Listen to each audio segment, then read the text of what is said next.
Howdy fam, what's up? How we doing? Let me catch up with live chat as best as possible.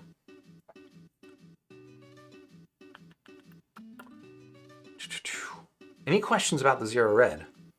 I feel like I thoroughly described it to the best of my ability, but there are always going to be, and there's probably going to be comparisons that people want to make. Like I see Quecky asking about the Titan S. How does the Titan S compare against the Zero Red? First of all, a big caveat. I haven't listened to the Titan S in a few months, so these comparisons are going to be all off the top of my head from memory, and memory is pretty fallible when it comes to audio. But what I will say, I think that the Titan S comes across a little bit more, definitely more incisive in the ways that the Zero Red is a little bit soft and dull in the transients. I think the Titan S does a good job there. I think that the Titan S overall comes across brighter, has less of, I think it comes across brighter, less warm versus the Zero Red, which is interesting. Again, given the lower mid-range tuning of the Zero Red, again, I expected it to sound a little bit thinner than it does, but it still does come across with a little bit of warmth there. And maybe I'm over-indexing that right now in my memory because I'm not comparing them head-to-head, but I recall the Titan S overall sound signature sounding more on the bright side. The Titan S does also have, I don't know if I want to call it an issue, but it's like, it's got a thing with its treble that it has kind of like a scratchy character, at least to my ear. It was a thing that kind of never went away with listening. It wasn't uncomfortable or anything like that, but it was just a thing that kind of stood out about the treble. And I don't really have any issues like that with the Zero Red, so, yeah, I don't know. If I were to have them here side by side, I think I would probably find the Titan S more engaging to listen to overall. Would be my assumptions, but I have not made that A/B comparison, so I'm not sure. Subby Base, thank you for joining me early. Appreciate the company. Carl Schmiel, ooh, Red Hype, $55 IM, indeed. Don Cohen, I'm way too early. You weren't way too early. You were a little bit early, but you weren't way too early. It's cool to hang out. And Eggman saying Discord gang. Eggman, who are you on Discord? Because I don't recognize the name Eggman on Discord. And for the people who are wondering about what is Discord gang, well, YouTube has the bell that ostensibly alerts you when people go live, when you want to be around for the live streams, but they don't do a very good job of doing that. So on the Discord server, we've actually made a role that you can opt into. Basically, you just react, you do like an emoji reaction to a post, and then you join the alert squad. And when you've joined the alert squad, it basically just means every time I go live, I ping you. And that seems pretty reliable. So when you see the Discord people being the first people to show up here and chat, well, that's why. And if you'd like to be one of the first people to show up here and chat, join Discord and join the alert squad. S2, what's up? How you doing? And Zest Defender, good day, my fellow Californians. S2 asking, does Zero Red destroy the Blessing 3? I would say no. But again, like I actually think in kind of a meaningful way, I prefer the tuning on this IM versus the Blessing 3. Again, it fills in that lower mid-range gap that the Blessing 3 has, and it comes across meaningfully warmer.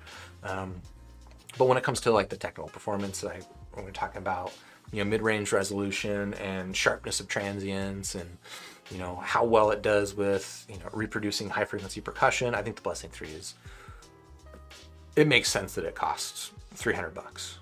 I'll just say that. Subby Base saying, don't know about your ear canal. Yeah, so you're talking about, if it destroys, interesting. Yeah, the Blessing 3 also does have a large nozzle. Which one would be more comfortable for the ear canal? I mean, I would say the Blessing 3 fits my ear canal a little bit better, but I think it's more than just the diameter of the nozzle. Ace of Spades, what's up? How you doing? Good to see you there. Howdy indeed.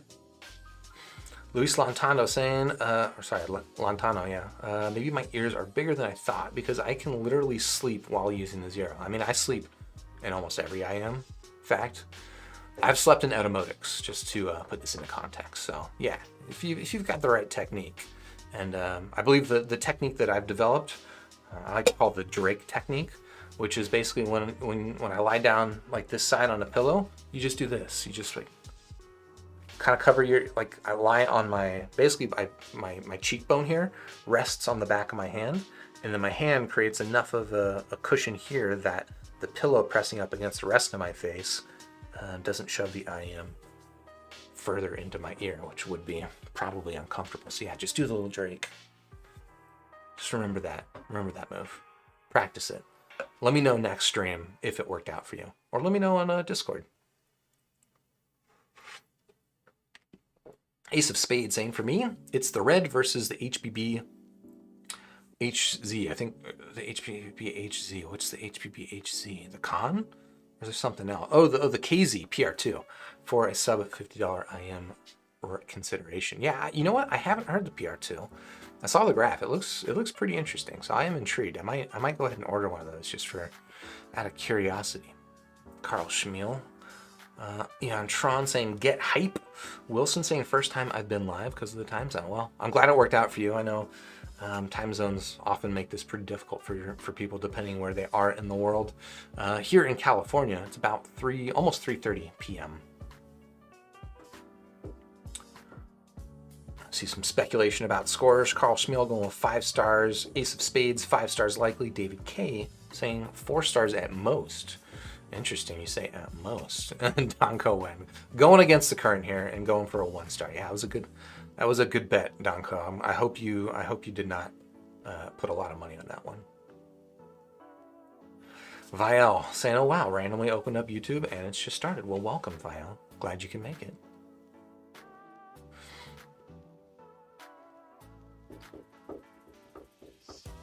Oh, Carl Schmiel is saying 5 stars without the adapter and 4 stars with it's close IMO. Yeah, I mentioned like this adapter, does pretty considerably change the sound. I kind of liked it evenly depending on whether it was with the boosted bass or the neutral bass. And partly that was just because, with the neutral tune, I'm not necessarily, usually when I mentioned, right, what I'm concerned about by having too much bass is reducing the technical performance in the mid-range and stuff like that. And this doesn't really do that. I mean, partly it's because the technical performance isn't the standout characteristic of the sound anyway, but also the bass emphasis is pretty well isolated into the sub bass. Now it will tilt up the bass a little bit more than just purely in the sub bass, but it's still like far beyond getting to the point where like the upper bass is bloated or anything like that. So I actually found it to be pretty fun. The main reason I ended up not using it a ton was really just because of the awkwardness of this right angle, which, minor complaint. These all have right angle cables, but just to kind of show you, here is a straight jack, and that is still, unwieldy in its own way, but it's a little bit less unwieldy, at least for me. Lane saying as good as the OG Zero, but nicer tuning. Yeah, basically. I feel like versus the original Zero, it does kind of trade off, right? I think it trades off the tuning for technical performance a little bit.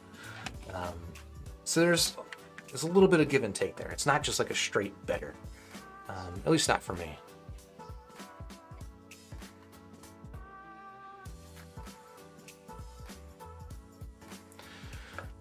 No, I'm kind of curious to hear your rationale for this, because it's an interesting statement. You're saying it's probably going to be a 4, but there's no obvious reason why it shouldn't be a 5. What makes you say that? It's an interesting thing to say, and I'm curious about it. S2 saying, is there a noticeable difference between narrow and wide bore stock tips? On the headphone show server, there was discussion about how narrow bore nozzles measurably improve treble response. So, you're saying more. Are you elaborate on that or no? I don't see anything immediately there. So I will answer that question as is. And let's talk about these tips, all right? The tip meta on this I actually only recently became familiar with. And by the tip meta, I mean, I'm referring to basically what it sounds like you're referring to. Like, usually when I'm reviewing an IM, I try to avoid reading and watching other people's opinions about a thing before I do my review. But I did see some conversation, I think it was from Supper Salad, Jamie. was talking about, it was on Reddit. I think he saw him say something about the sound was better for him with narrow bores than it was with wide bores, and some conversation about how it may or may not affect the treble. So I was curious about that. So I actually, when I was doing most of my listening here on the Zero Red, nope, that's the wrong one. When I was doing most of my listening here on the Zero Red, I was doing on it actually with wide bore tips. It wasn't these ones. And in fact, it wasn't any of the stock tips, because I mentioned the somewhat large, or the long nozzle means this thing sticks out of my ear a little bit. And I wanted to shorten the nozzle as much as possible. And so I used a shallower tip, which, you know, this is kind of a good example of a nice shallow tip. The spring tips wasn't what I was using, but it was what I was listening on was something very similar to the spring tips, which are, as you can see, a pretty wide bore. So that got me curious enough to go ahead and throw on these narrow bore tips and plug them in my ears. And I do think there is something to it, but interestingly enough, I don't know that the measurements necessarily tell the story there. So I did play around with measurements, right? I measured it with the stock tips, which is the measurement that you'll see. Sorry, I measured it with these narrow bore tips, which is the measurements you'll see on squig.link right now. And then I threw on the final E-type TWS tips that I was listening with. And it did measure with a significant dip in the treble. All right, so basically, yeah, should we pull up squig.link? Hold on, let's just do this. Unfortunately, I didn't upload these measurements. I just kind of deleted them like an idiot, because I didn't think we would necessarily be having this conversation, but bam. All right, let's go to 0. All right, so basically what I saw, this is a measurement here with the narrow bore tips. And what I saw when I threw on the wide bore tips is that you see how there's this dip after 8K, and then it looks like kind of like a little recovery before these little peaks up here in the upper treble. With the wide bore tips, it didn't have that recovery. In fact, it would just dip all the way down here and then kind of back up to here. So there's kind of like this chasm. And in fact, I think, let's check out his squig.link, because I think Jamie's actually got it. Yeah, so he's got it here with the narrow tips and with the wide tips. So this is exactly the pattern that I was seeing in my measurements as well. All right.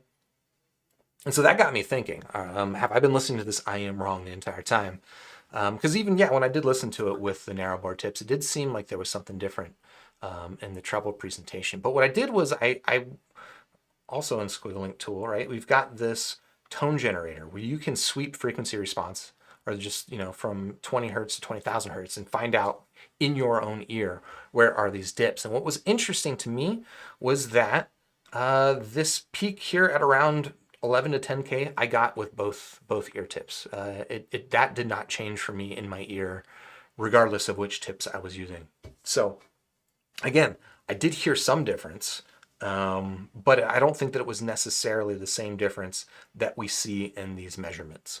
I guess is how to put that.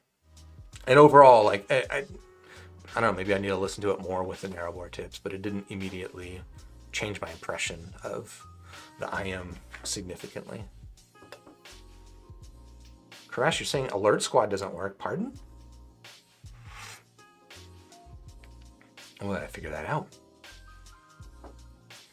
Adrian saying, personally, 3.5 stars without the adapter and 5 stars with. It really needs the adapter for me. Yeah, Adrian is a fan of bass.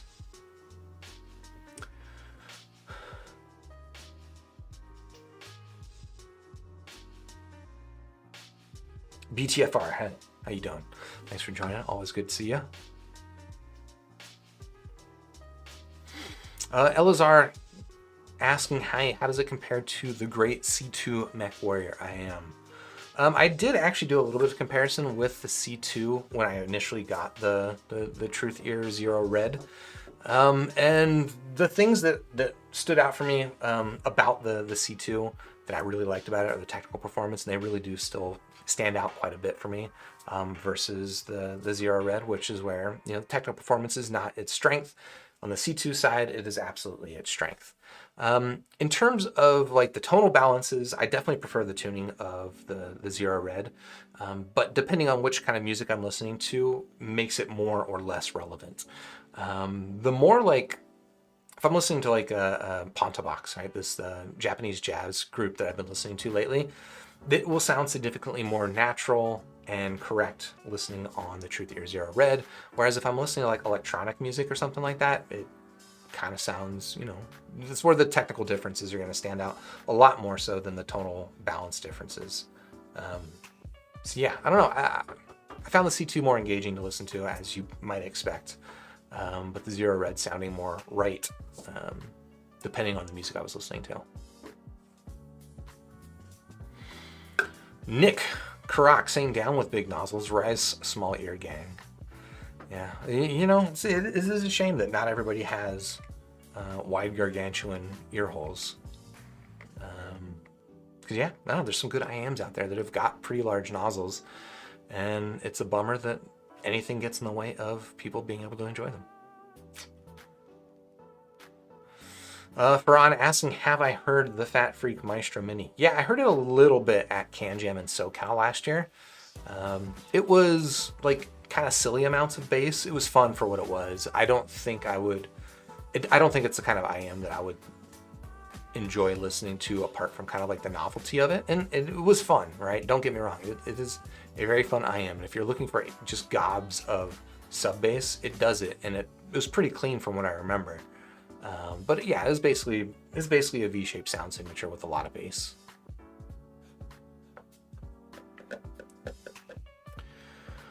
Lane asking, I just want to know if imaging is good. And yeah, again, I think the technical performance, which is where I would, bucket imaging into, is where this IM is not especially strong. In fact, I would say that the original Zero is a little bit stronger in imaging. And overall, I would say on this table, probably the LAN is the strongest, honestly. It's not like fantastic in terms of imaging, but it just does a nice, solid, competent job. Whereas this is a little bit behind in imaging. This is a little bit behind that in terms of imaging. And yeah, these are decent. These are decent. Yeah, that one's also a little bit behind. I'm just hating on imaging right now. Shimon saying, I love the fact that all of those budget IMs are named Zero nowadays. Helps me remember how many reasons I have to buy them. Oh wow, that was dark. Yeah, there probably were too many IMs named Zero in about like August of 2022. Now that it is June of 2023, I've forgotten about the other Zeros. Not quite. Ooh, Zest Defender saying, my OG Zero cable also tangled more than Hexa. Yeah, I mean, I think it's entirely down to the shape of the IMs and probably even like the height of them. As you can see here, this would be my hypothesis, right? See if you follow. Here with the Hexa, let's punch in on that. You can see that kind of naturally there is a healthy gap here between the bottom of the IM and the cable and the ear hook, right? Whereas here with the Zero Red and as well the original Zero, there is not the same finger width gap here between the cable and the bottom of the IM. And I think that contributes pretty significantly to the tangling of an IM. I mean, I've generally found that to be true of other IMs as well. So it's that would be my hypothesis why. And maybe that's even a thing you can correct for with a hair dryer, is just loosen the bend of the ear hook on the cable of your Zero Red and see if you might be able to reduce the tangliness of it. But overall, it's a cable I like, so I'm not going to complain about it much. Carl Schmiel saying need like a Project Neon Pink or something outlandishly fun. Okay. That could happen.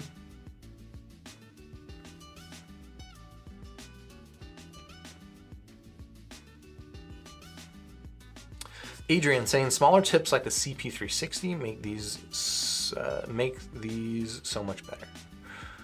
I don't know if I actually tried them with the CP360s. Do I have CP360s? Not sure.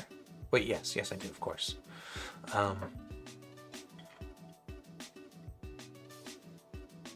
Zest Defender asking, why did it have to be red?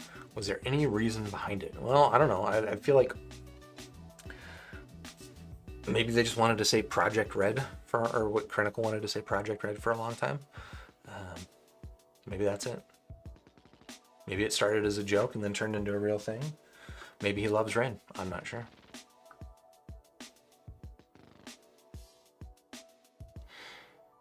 Lane saying the shell is shaped similar to tungsten Hana's. Yeah, it's quite a bit larger than the tungsten Hana's though, FYI. As well, the nozzle is quite a bit longer as well, so it will fit very different. At least for me, it fits very, very different.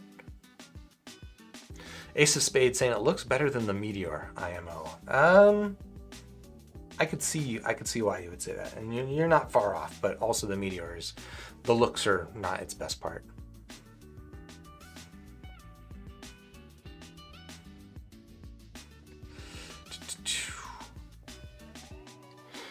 Zest Defender saying I'm gonna put the adapter on Hexa for Super Treble endgames. Yeah, I mean that's a thing where it's worth mentioning, right? This little impedance adapter comes with the Zero Red, increases the bass on the Zero Red, and this is an adapter that you can use on any IM, right? Look at this.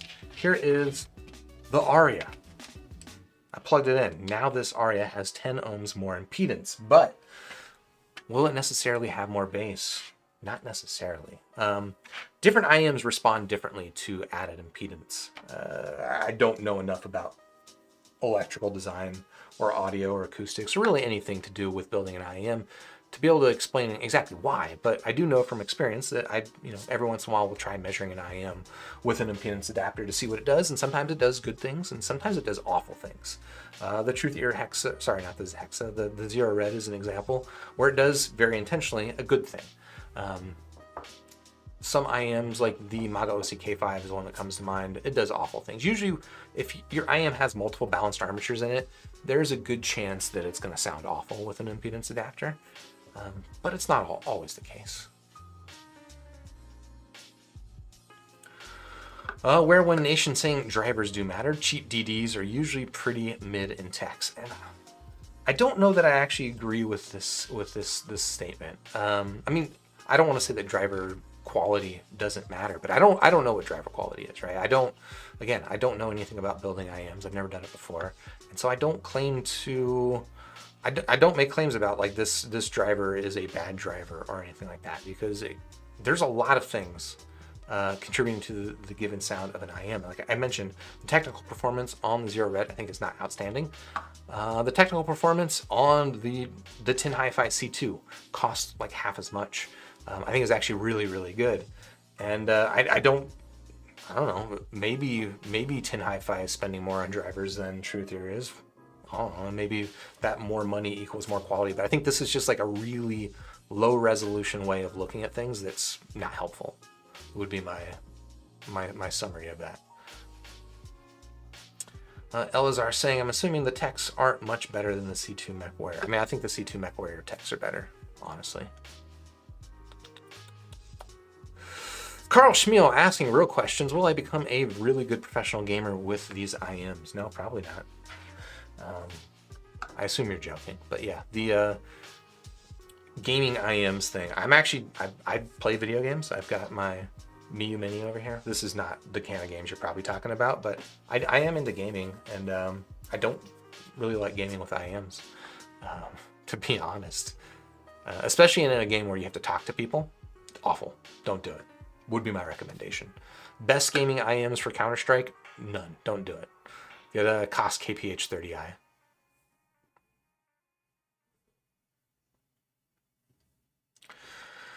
Red Gopnik saying 3 of the Truthear stock cable on the table, crying. I don't know if you're saying that because you don't like this cable, but I actually quite like this cable. I don't like it as much as the Ola cable, which is another Truthear stock cable, but I think it's a very solid little cable. And you know, the reasons why I like this cable, okay. Partly it is because of the small hardware, the functional chin cinch, and the fact that it lies flat, it doesn't have memory, like all that stuff is really good.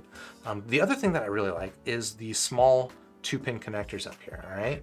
In fact, these are all examples. All the ones I have here on the table, interestingly enough, are examples of 2-pin connectors that are quite small. Here's an example of one. This is more classic, right? This is your typical 2-pin connector, which is, wow, it's fine. It's not a problem per se, but I really do like the simplicity of these smaller 2-pin connectors that Truthear uses and Moondrop uses on a lot of their IMs. So that contributes to a large part of why I like that cable.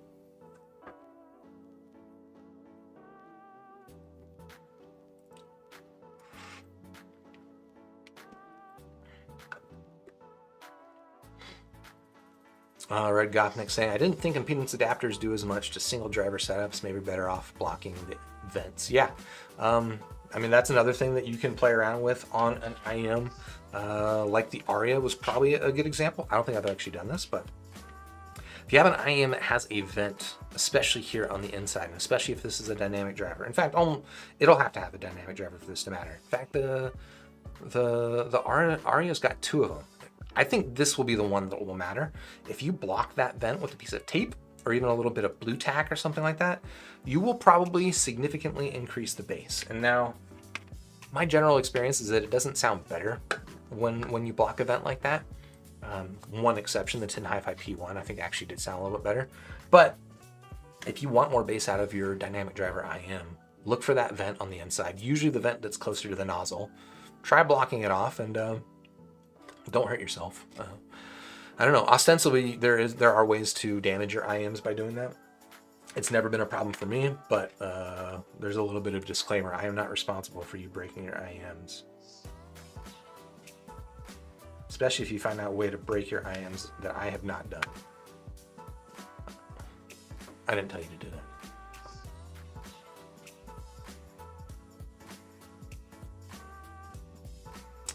that. Yeah, cracking up saying single DDs don't necessarily have linear impedance curves. They might, but they might not. Yeah. Yeah, that's true. Lane asking, anyone know of a good IM with good image separation at 50 to 70 bucks? I would say that the Tin Hi-Fi C2 would probably be my favorite, to be honest. It's the one, my favorite, or the Moondrop SSR actually too. Both of those are quite good at that particular characteristic.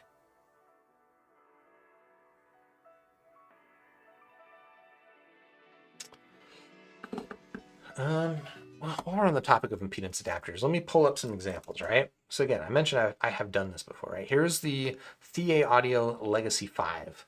And then if I threw on a 15 ohm impedance adapter, this is the result that I get. Let me try a color that won't burn your eyes. Actually, I like this one better with the 15 ohm impedance adapter. Like that was a really nice, tasteful sound signature. But you can see also as you increase it to up to 126 ohms of impedance, you increase the effect. So it becomes increasingly more V-shaped with that particular IM. But like I mentioned, they don't all behave like that. So here is the stock frequency response of the Maga OCK5. And if I throw a 15 ohm impedance adapter on that one, well, we get all kinds of, frankly, pretty awful. Let's maybe align it at 1,000 hertz. Yeah, that's maybe actually 800 would be the best place to see that. But yeah, you can see it just kind of suppresses the bass, suppresses the upper mid-range and the treble a bit. And it ends up just sounding like really warm and underwater. So not a good effect here with the Maga OCK5. And with more impedance, it does, as you might expect, that even more so.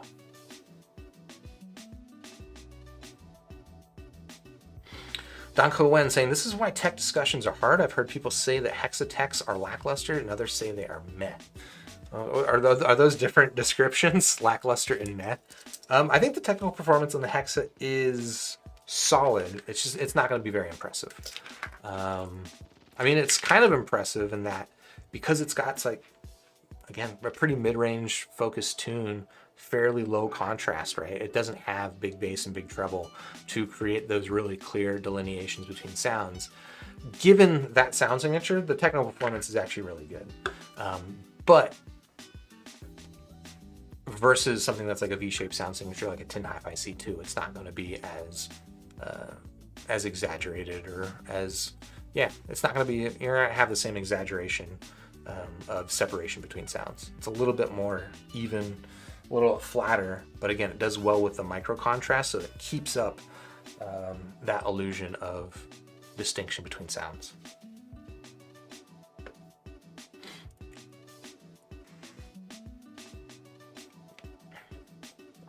Zest Defender. I think we might have had similar problems. You said I haven't given the LAN enough time, to be honest.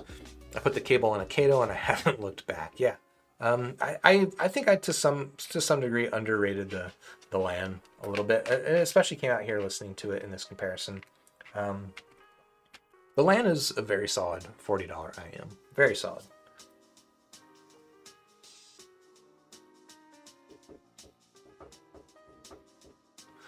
Donko Wen asking, any plans on blind testing the two Zeros? The same shell and fit, seemingly pretty nice for comparing between Harman and IEF.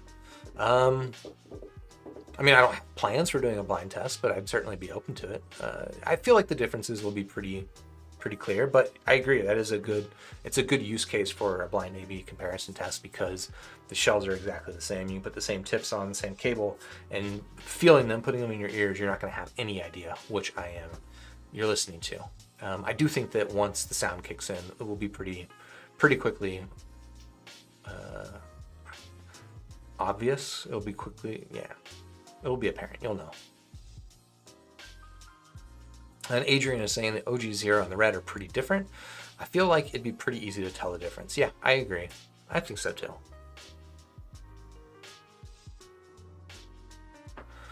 Red Gopnik saying, I wish I still had my LAN. Man, this is the stream of LAN regrets here, huh? Ended up gifting it to my sister because we couldn't find any other IMs that fit her tiny ears. But I miss it in a little while, yeah. Hey, what's up, Jamie? Thanks for joining. Good to see you there. Side Salad Audio. Check out his reviews, by the way. And I think you published something on the Hexa the Zero Red that I'm gonna have to go back and watch now.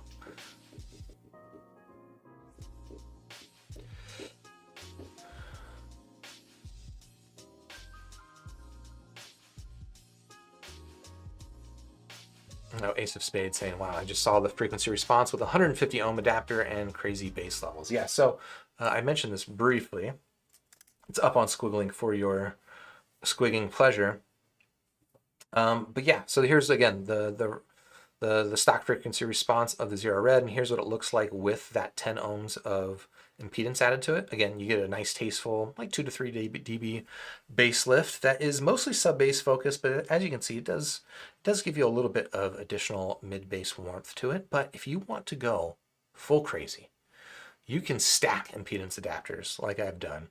And well, I'll say this, the effect starts to wear off pretty quickly. Like you get diminishing returns pretty quickly. But if you want to get up to, I've measured with 136 ohms of impedance, you get a frequency response that looks like this.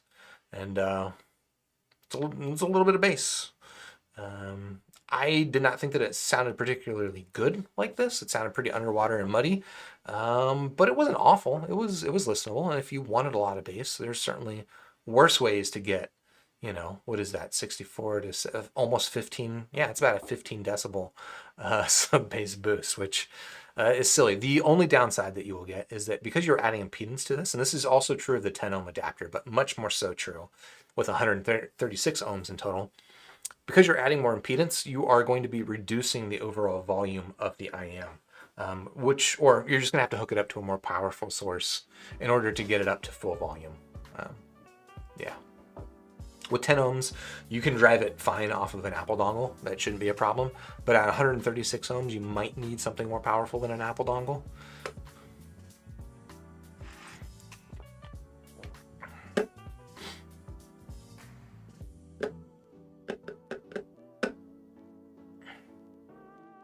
Charlie Alpha 6, not looking for aesthetics, only sounds, so prefer we only go there. I mean, I'm going to talk about what I want to talk about, Charlie Rowe. Zerpocalypse, thanks for the review. See you in the after show. Always good to see you there, Zer. One of the supporters of Super Review. Appreciate it, as always. Omi Da saying LAN chads eating well tonight. Are there any LAN chads out there? I have not seen much hype about the LAN at all. In fact, I contributed nothing to LAN hype, and you know, for fair reason. It's like a very solid IM. It is maybe more mature. It's like better. It's just well executed. It's a really well executed IM, but it does nothing like outstanding. Maybe kind of in some ways it's similar to the Truthear Hexa, but I think the Hexa's a little bit more special. Yeah. Oh no, YouTube jumped me. If I miss your stuff, blame YouTube.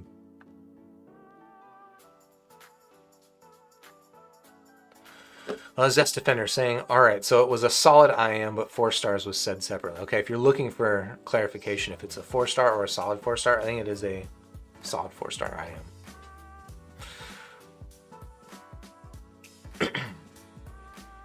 Olina fan is saying, boom, the Subtonic Storm is still better. I mean, maybe. I've never actually heard the Subtonic Storm, so I don't know. And Side Salad saying, lots of great options in the budget range now. Yeah, I agree. There's a ton. Under $100, it's a bunch of really, really good options. The Hexa is like, honestly, it's good enough that, I think I've said this before, I'd be happy just living with the Hexa for a month. I wouldn't miss out too much. Adrian, however, saying the Hexa is so boring though. Adrian, no, it's good. Embrace the subtleties. Embrace the neutral. I love the Hexa. What's up, listener? How you doing? Good to see you there as well, even if you only made it at the end. Donko when saying the HD600 is also boring, but still the king though. See, the HD600 I think is not a boring headphone. If the HD600 is boring, your music is boring, is my official take on that.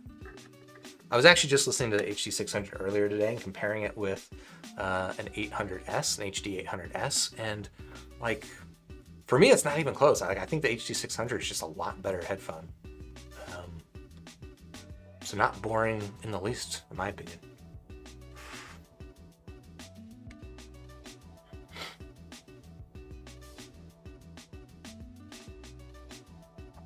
Don Krish saying, if Truthear will make a Hexa 2, I will probably buy that. Well, just because it has the number 2 on it? Like, what specifically would you expect to be different along with the number 2? Carl Schmiel asking, do I have any interest in the Awful Performer 8? Yeah, I'm curious about it.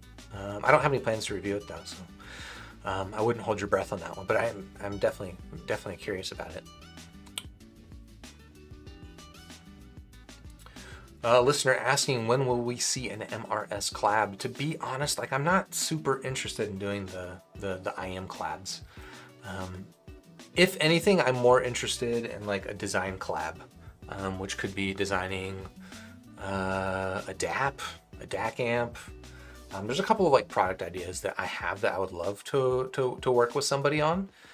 Certainly beyond my capability to do, but I'm more interested in contributing to that side of things rather than necessarily tuning or, well, yeah, just the tuning collabs aren't that interesting to me.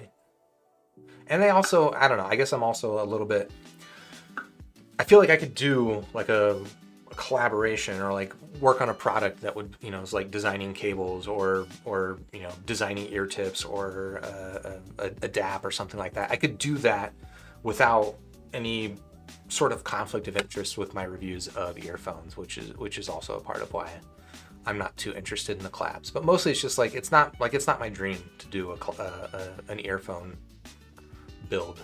So because it's not like a big burning passion of mine, it doesn't seem like the right trade to make. And Adrian saying the MRS cross Juicier. See, the only difference I would make with the Juicier is I would change the name because it's awful. I feel awkward even just saying it here on the stream. It is awful name. That would be my modification to that IM. My contribution, you can put my name on it, but you have to take your name off.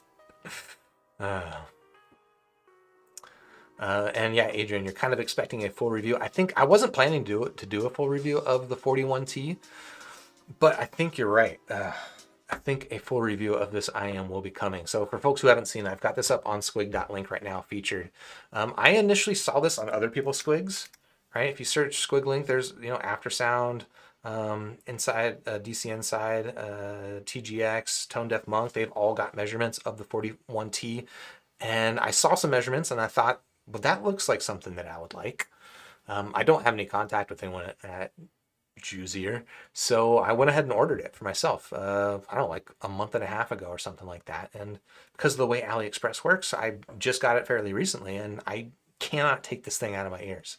My initial, I'll just warn you right now, my initial impression was, yeah, it's okay. I was pretty underwhelmed, but the more I listened to it, the more I should probably do a full review of this thing, because again, It's been now almost a week that I've been listening to this every day when I don't have any like obligations to.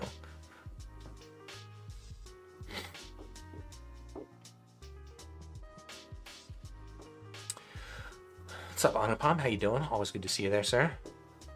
Where One Nation saying, I'm interested in picking up a Moondrop S8 later this year. What would be the best set in the price range to combo it with? Was thinking of Symphony and Meteor.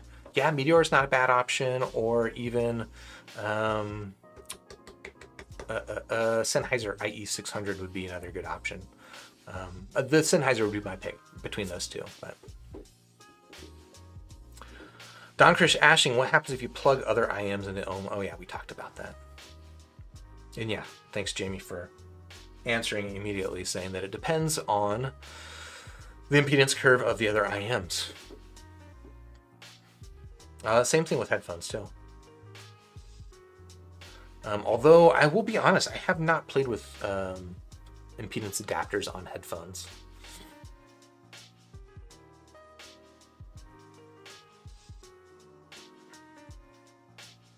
Adrian saying the S8 is fantastic, but I would highly recommend anyone interested to try and demo it. I found the pressure buildup from it to be being unvented to be a deal breaker for me. Yeah, that is an unfortunate thing that's kind of hard to know if it's going to be a problem for you or not. I know for me, the unvented thing is just not a problem, but I understand for a lot of people it is. I forget if we talked about this before. Like, what's the cheapest way to demo an unvented IM? Might be like an Etymotic ER2.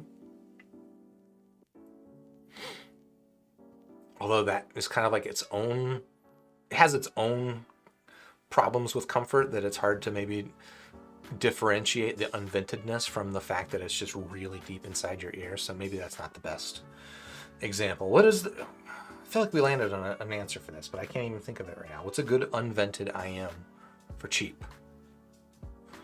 I need something to like demo. Maybe, maybe I should experiment to see if like I can turn something inexpensive like a LAN into an unvented IM by plugging these, and does it give me the same sensation? The only problem is that for me personally, I'm just not super sensitive to the unventedness, so it might be hard for me to even confirm that it's reproducing the issues that people have.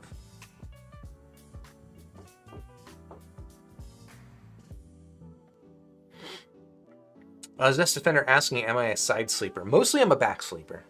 Which is why it's very easy for me to sleep with IMs most of the time. But again, some nights I wake up and I will want to switch to my side, in which case I pull out the Drake and I sleep comfortably with IM still.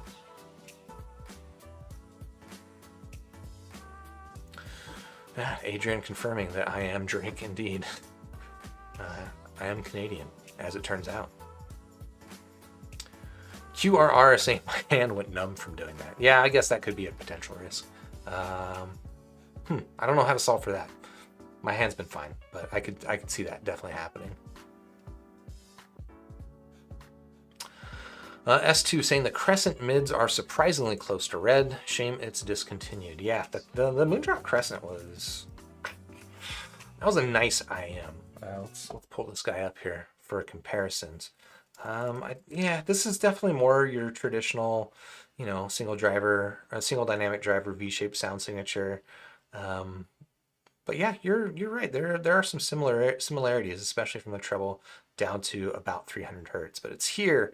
This is basically, right, when I was talking earlier about having to spend a lot of money to get sophisticated driver tuning or IM tuning, this right here, this is the expensive part.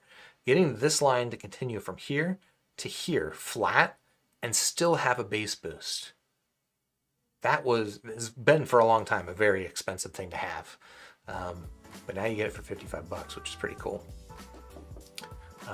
But yeah, the Crescent, as I was mentioning,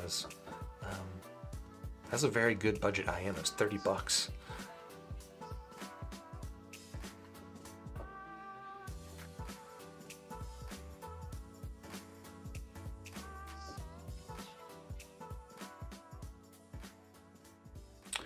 Wilson, you're saying in Poland it is 18 past midnight. Does that make it...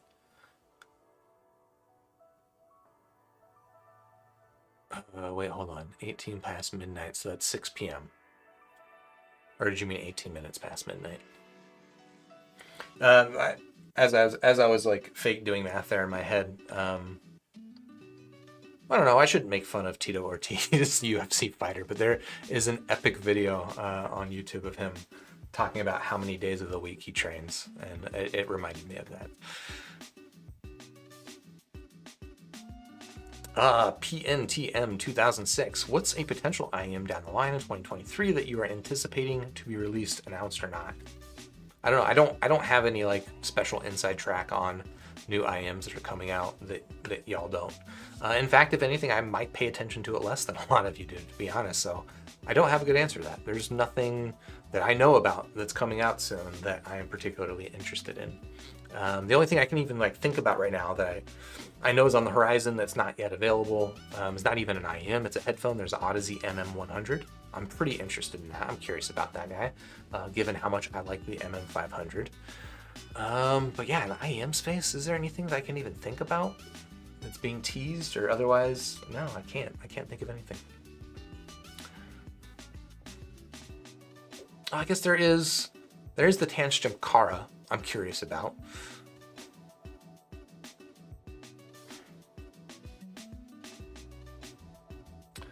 Becca asking, what is the best IEM for EQ capabilities under $100? I don't know. I don't really like this question, to be honest. Like, you can EQ anything. I think there's kind of a lot of the way that people describe EQing IEMs is a bit magical, or just EQing headphones and audio stuff in general. When you're EQing something, you are EQing your audio, your music output on your computer or your phone or whatever, okay? You're not EQing the IEM. The IEM is just going to play whatever you put out to it. And when you are playing with EQ, you're adjusting the music. You're not adjusting the IEM. So when you're talking about what's a good IEM with good EQ capabilities, literally any IEM will play whatever you put out there. I mean, just, focus maybe more on the technical differences between IEMs rather than the tuning differences. So if you watch my review and I say, this thing's technically really good, but tonally awful, well, that's something you could probably fix with EQ. If something is tonally awesome and technically not great, well, there's not going to be much that you can fix there with EQ because it's already tonally there. And the technical performance is probably not going to get better by adjusting the EQ.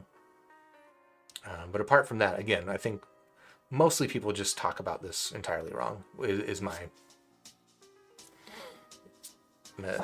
general feeling about EQ and all that jazz. Twidzug saying hello from the UK. Hello, how's it going? Hello from California.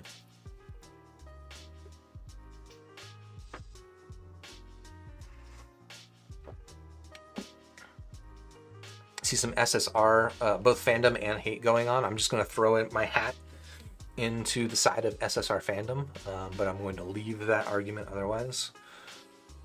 Enjoy. Edwin Chan asking, any chance that I tried the Project Red's impedance adapter on the Blessing 3? In fact, I did. I don't know why I didn't. I think I only measured one channel, which is why I didn't upload it to Squiglink. But we can at least quickly, I think we can preview this here. Let's see. Show you here in Room Equalizer Wizard. Here are some things I've measured recently. Blessing 3 is not among them, so let me go in here and open my measurement for the Moondrop Blessing 3.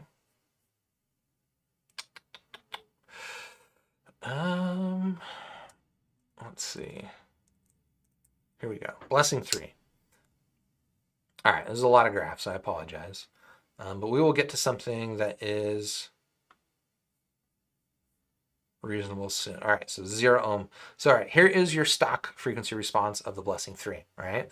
This is that notable leanness here in the lower mid-range.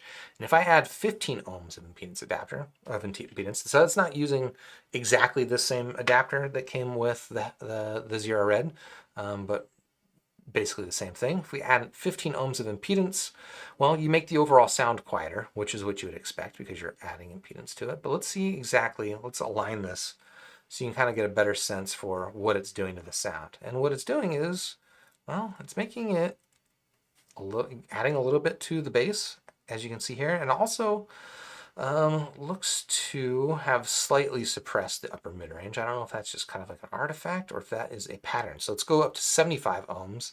And you can kind of see that that pattern continues. So yeah, I would say that it looks like, oh no, actually that brought the upper mid-range back up. So I would say that mostly this change looks to be pretty sub-bass focused. So yeah, pretty similar here in the Blessing 3 to the Zero Red. If you want to play around with impedance adapters on your Blessing 3, have fun. You'll get more bass.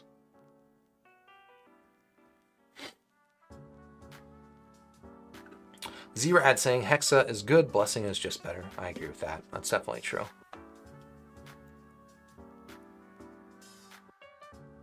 Zest Defender asking me to compare it to the Monoprice Quartet. I'll be honest, I have not listened to the Monoprice Quartet, and it is boxed back up, so there's a good chance I might not hear it. Apologies.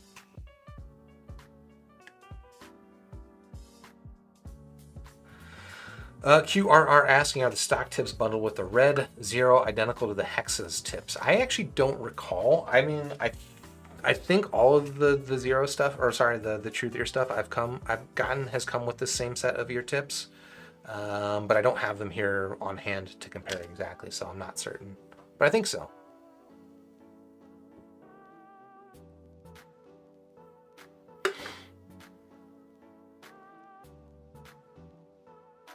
Zest Defender is saying only the Ola is different. That's true. Yeah. I do actually have. That was what I pulled out recently. Was this same tip card, but with the Ola tips, and it has black tips on it, some of which are pretty shallow and really wide bore. I wasn't actually sure if I had put those on there myself. I'm not very well organized in my Truthear tip collection, I'll be honest.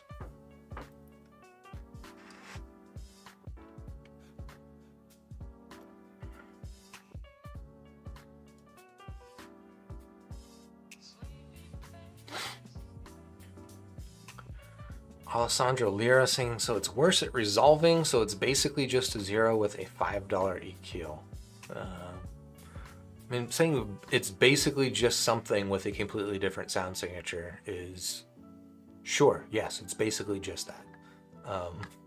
But I feel like that is understating the difference to a pretty big degree.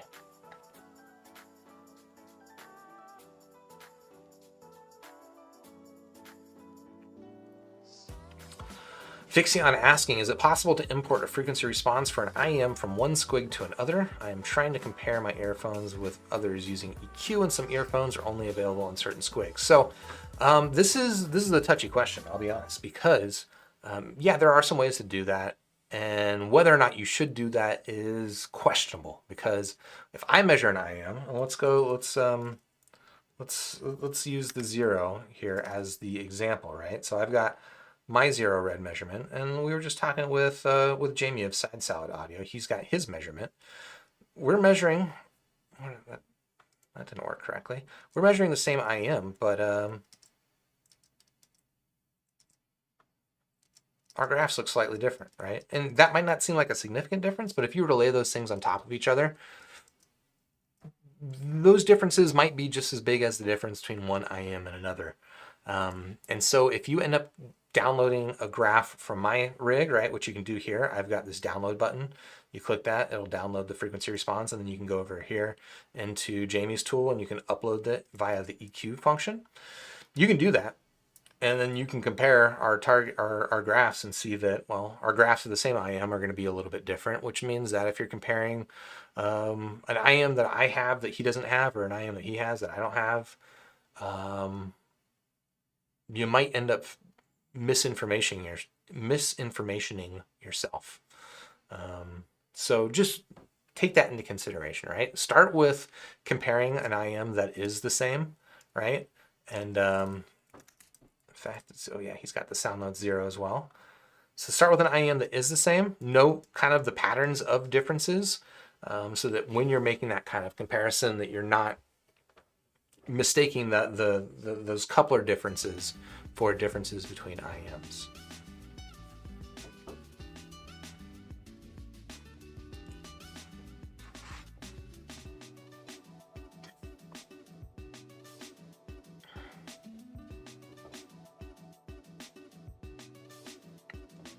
Carmine DeSanto, I've heard a lot of hype. It was rumored to be a Blessing Dusk killer, but given the price point, is the idea for having a truly cheap IEM hobby is a marketing thing. I mean, I don't know who's told you that it is a Blessing Dusk killer, but Crinacle has not said that. Truthear has not said that. So you might be marketing to yourself, or you might be letting other people market to you, but that is not their marketing.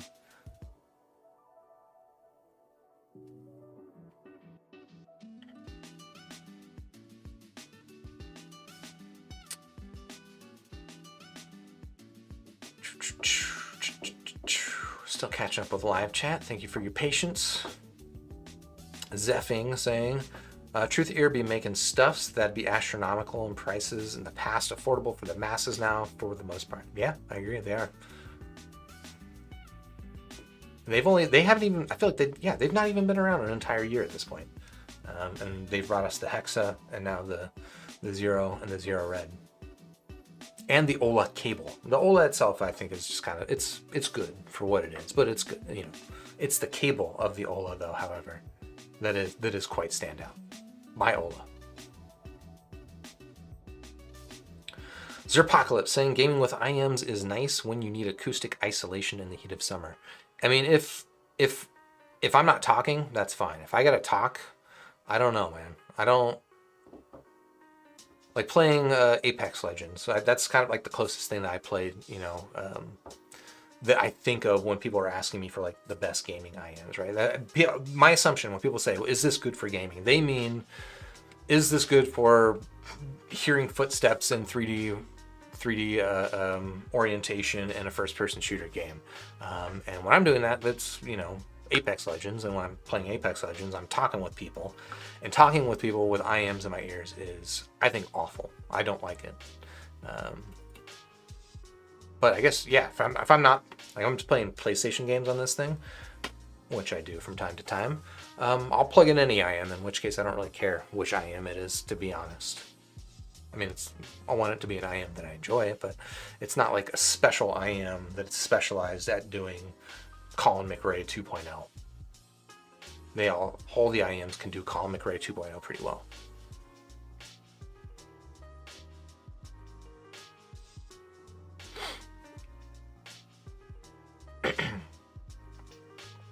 Zerpocalypse saying, it's not the subject of this review, but positioning imaging on the Quartet is quite good. Well, speaking of the Quartet, hello there. This will probably be the next review that I have coming up. Or maybe the Juicier, but one of these. This will be coming up pretty soon.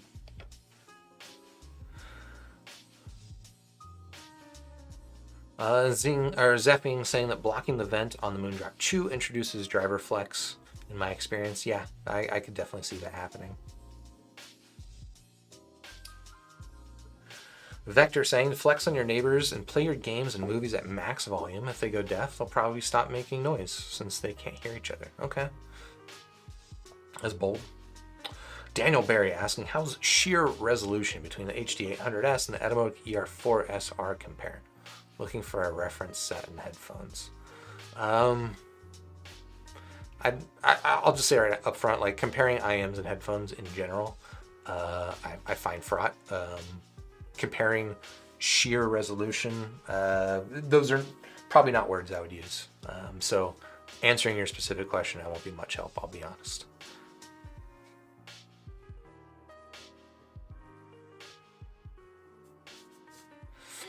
Scott Pledger, you're late. That's okay. How's it going? Happy Sunday afternoon. In fact, I gotta probably wrap this up pretty soon. I gotta clean my chicken coop. That's right, these hands are about to be covered in chicken dookie.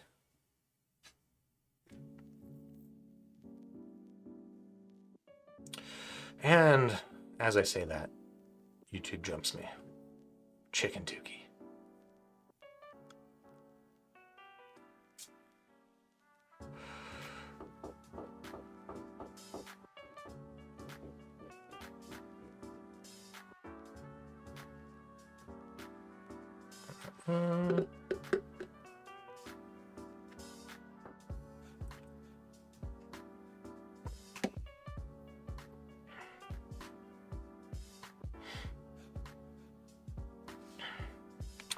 Shawshank asking, what's my fave set of headphone setup under $1,000? It's the HD 600. Yeah. Just get HD 600. It's so good.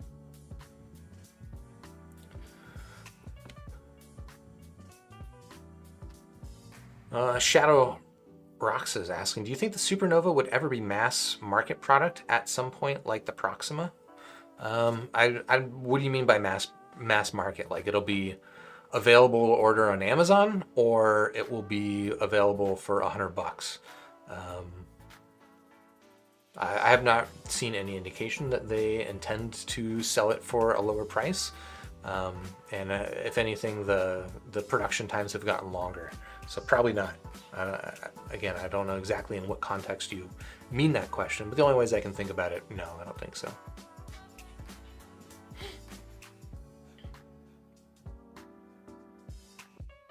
Zerpocalypse saying, Odyssey was so close with the aesthetic of the MM100, but the headband is beautiful gunmetal, but the ear cups are silver. Ooh, interesting. I don't know if I've noticed that, so maybe I'll have to look into that.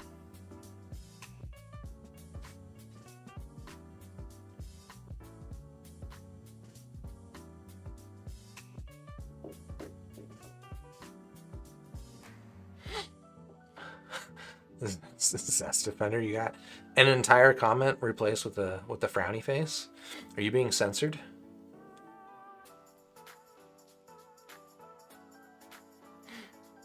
Matthew Hilty saying, currently I'm taking my MEST Mark II to work, but I'm paranoid of losing or damaging them. Is there a cheap pair of IMs with relaxed ear gain that may be lower cost so I'm not so paranoid? I mean, the only IM that I can think of that has like as relaxed an ear gain as the MEST would be the Tin Hi-Fi P1.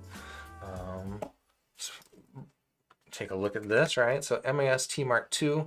Yeah, all right, let's, other colors, please. And then we've got the Tin Hi-Fi P1. Let's go with the P1 Plus. You can see that's pretty similar here. It's the only other it's the only other IM, honestly, apart from the original MEST that I can think of that kind of does this. You see there's a pretty big difference in terms of the bass performance. And the P1 is not as aggressive in the lower to mid treble here. But it does give you that relaxed upper mid range. Maybe also the VSonic stuff, the GR07 is kind of similar. There's the bass edition, and if you want really underwater version of it, there's the VS7. I don't recommend. Some people like the GR07. I don't really like it that much. I really dislike the VS7, so I wouldn't recommend that one. But I think the P1 would be probably the closest to what you're asking for. Let's check that one out.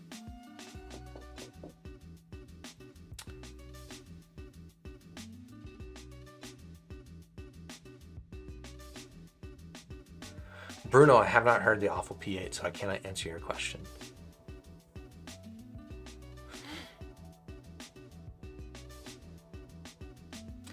Brandon Darden asking, how do you get Power Amp to sound like the stock apps? I can't get them to sound the same.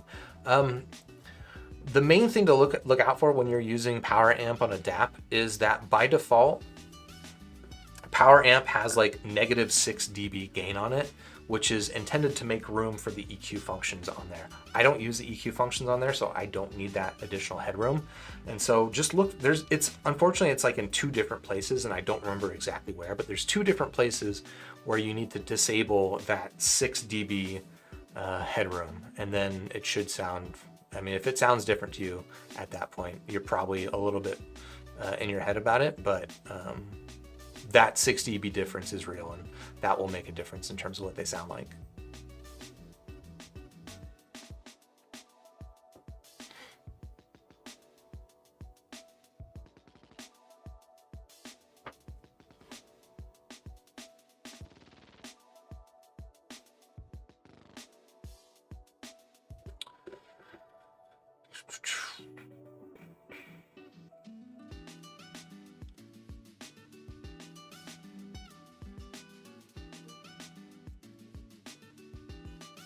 See some talk about clone couplers.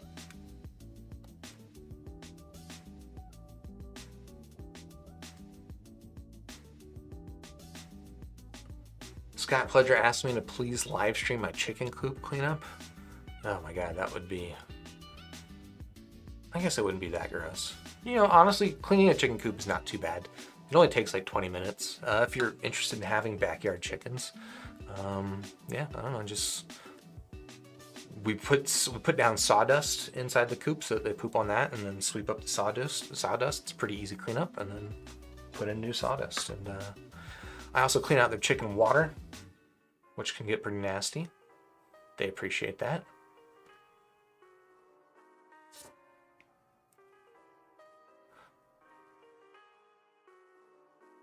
Edwin Chan asking, what are my thoughts on the Philips SHP 9500? Funny you ask.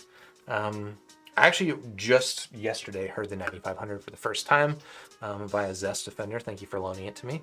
I was pretty impressed with the frequency response of that headphone, to be honest. Like I graphed it. It's up on Squiglink if you want to check it out. In fact, let's head over here to headphones section and Philips SHP 9500. Look at that graph. That is a pretty stinking good graph.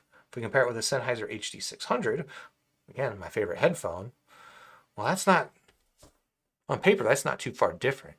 So yeah, I listened to it, and I don't think it sounds that great, to be honest. It sounds like the treble quality on it is not great. It gives it kind of like this low res, kind of digital. Nah, I don't know. I didn't listen to it for too long, so I'm trying to think of the language to use for it right now. But it's like kind of low res. A little bit gritty. I don't know. The treble's just not great on it, and that contributes to just overall. It doesn't have quite the same heft and body behind it as the HD 600 does.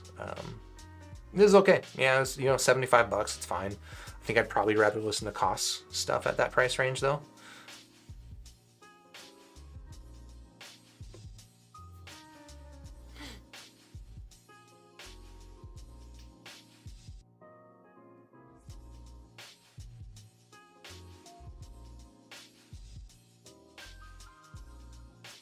And Shadow, you're asking, so you meant by mass market, you more were referencing it being available via the usual retail channels.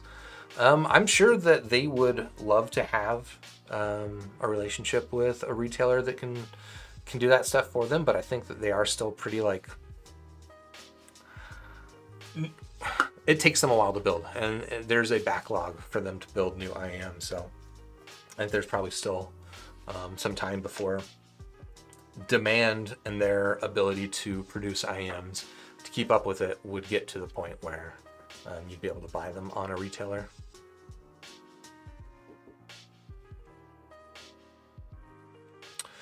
Cristiano asking any recommendations for a closed back headphone. Well, generally, I'll be honest, I don't love closed back headphones. So there is no closed back headphone that I go to regularly. Yeah, I mean, there's some that like I don't hate. The Biodynamic DT770 is not bad once you tame the treble a little bit. I did it with like an AKG foam disc. It helps, but it is pretty bright and irritating otherwise. There is the Meze 99 Classic. I think with a pad swap actually is pretty fun. It's far from neutral, far from, you mentioned you like my taste, my general tonal taste, so I don't think that would necessarily be that. But for what it is, I kind of enjoy it, you know. But yeah, honestly, I don't love closed back headphones. What would be the best closed back I've heard? Might have been like the Denon D9200, something like that. Heard that at Can Jam for a little bit. It actually sounded pretty impressive, but that was a fairly short demo. Yeah, I don't know. Generally, just have not loved any closed back headphone, if I'm honest.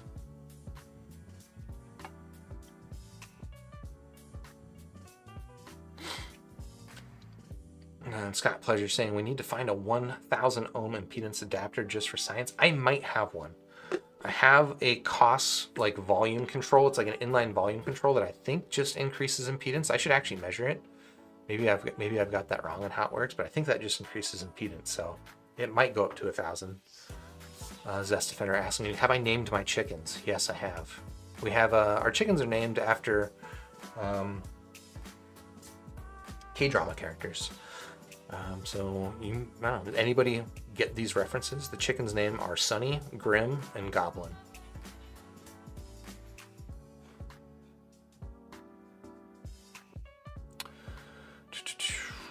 Falling Snow asking for recommendations for Blessing 3 tips. I use spring tips, which are, this is not my, oh, actually I've got my Blessing 3 right here. I'll just show you my Blessing 3. I use spring tips on Blessing 3. And I enjoy them on here. One, because as you say, they are clear and they match the aesthetic. But two, and most significantly, they're fairly short and they fit pretty far on the nozzle. So they do not extend the length of this nozzle, which I don't need. And yeah, generally these fit really, really well for me on the Blessing. So that would be my recommendation. Z-Rad asking, why do headphone graphs have flat bass compared to IM graphs? Well, I think a lot of that comes down to the fact that most headphone, well, at least most of the headphones I've graphed are open backs, and open backs just generally struggle to do elevated bass in the way that IMs do. I think if you are looking for a lot of bass, generally, I think IMs actually do a better job of it than headphones do. So I think that's a big part of it. I mean, there are some some headphones that have a lot of bass. Let me pull up, for example, oh my gosh, I don't know my alphabets. The Meze 99 Classic. Look at that. That is a ton of bass. And indeed, it sounds like a ton of bass. So it's possible to get a ton of bass out of a headphone, but this is a closed back headphone. If you want, this is not the equivalent, but here's like an open back headphone from the same company. And it measures with significantly less bass. So yeah, I think that's a big reason why. I wouldn't also be surprised if there's something to do with the fact that IEMs are they're smaller, so they're generating the bass sort of like in this small compressed chamber inside your ear. And there might be something in the fact that they need to produce more bass to generate sort of the same sensation of bass versus a large driver outside of your ear generating more of like kind of like a physical interaction, or versus like having a sub bass in your house, right? Which my sub bass can like not even be turned up very loud and start rattling things on my coffee table. So there's probably something there as well that contributes to the difference. But again, given that there are some headphones that measure with this much bass, I think it's certainly possible. But a lot of it just comes down to acoustic properties of headphones versus IMs, and it's just easier to get a lot of bass, especially sub bass, out of an IM versus an open back headphone.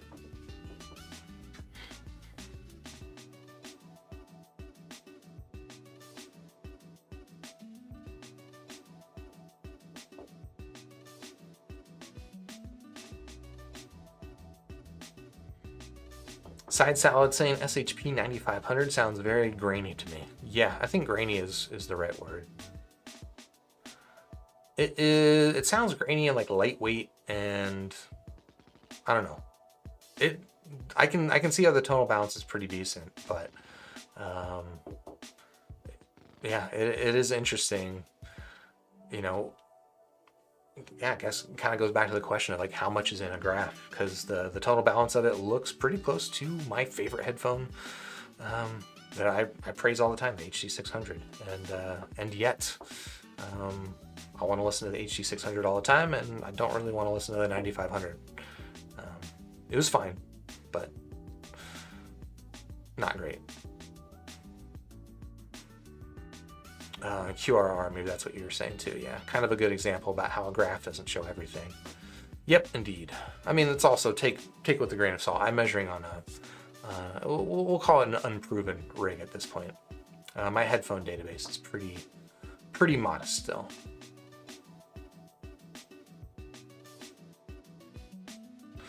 Kilo Reynard, no, none of my chickens are named HD600. I did not name my chickens, actually. My wife did. QRR saying, I wonder if there is an open back headphone for bass heads. Oh, there are some. Like if I were thinking of the bassiest headphones that I've measured, the Harmonic Dyne Zeus is fairly bassy. You can see that this bass is pretty mid-bass focused rather than sub-bass focused, but that one's pretty bassy. There's also the Koss Porta Pro. Honestly, this is pretty bassy. You see pretty significant elevation here, but again, it rolls off here in the sub-bass. The Fidelio X2 HR is known for being, again, a pretty bassy headphone. But again, it is mostly, you know, this is a little bit closer to sub-bass focus, but it still has a pretty significant roll-off. About the only open back headphone that I have tried that has good sub-bass extension and is relatively bassy is this new Sony MDR MV1. And you can see it does, oh, sorry, I clicked the wrong thing. It does roll off slightly, I guess, here in the measurement, but that's, I would say, is negligible. Yeah, if you want a bassy open back headphone, this is my best pick.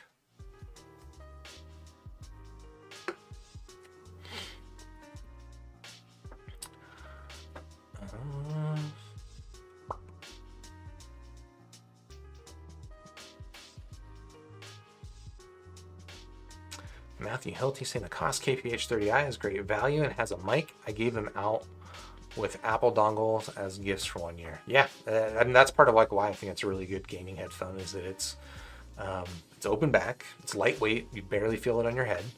It's got a microphone so you can talk through it, and it sounds better than, I mean, it's not a great microphone, but it actually sounds pretty decent.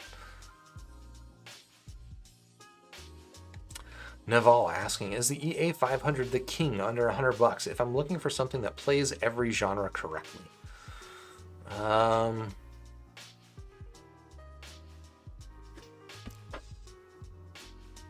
No, I mean, I don't know. It's if it's what you want. I don't plays every genre correctly is just not like a description of audio, to be honest.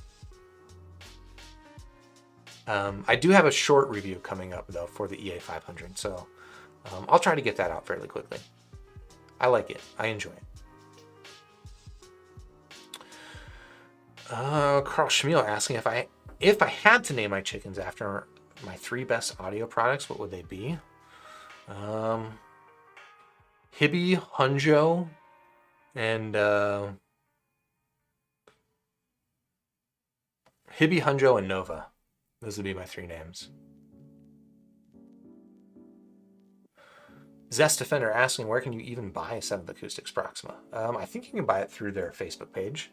Go to Facebook and search for 7th Acoustics.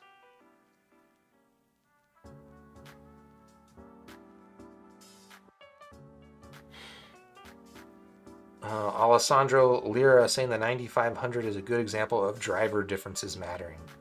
It's a bit brighter than the HD600, but the HD600 driver is much better built and creates better technicalities. I don't think you know enough to say that, to be honest. I definitely do not know enough to say that.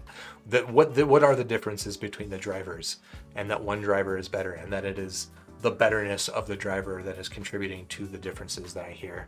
I don't know. Maybe you're satisfied with the resolution of that description, but I am not. If I took the same driver out of the 9500 and put it in the chassis of the HD600, it probably wouldn't sound the same as the 9500 sounds in its own chassis, right? So right there, the chassis is also the chassis, the ear cup, the pad. All of that is also contributing very much to the sound. So again, I think reducing things to these simplistic statements about like driver quality, I don't think is a useful way of thinking about this stuff.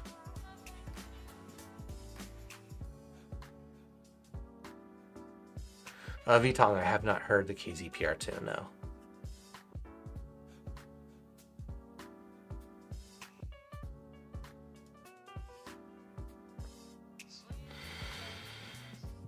All right, folks, I think on that, man, this has been a long one. I'm gonna go clean my chicken coop. Thank you all for tuning in for the conversation, the riveting questions, and if you want to keep up the conversation, again, I've got linked in the description a link to my Discord server where I am spending way too much time.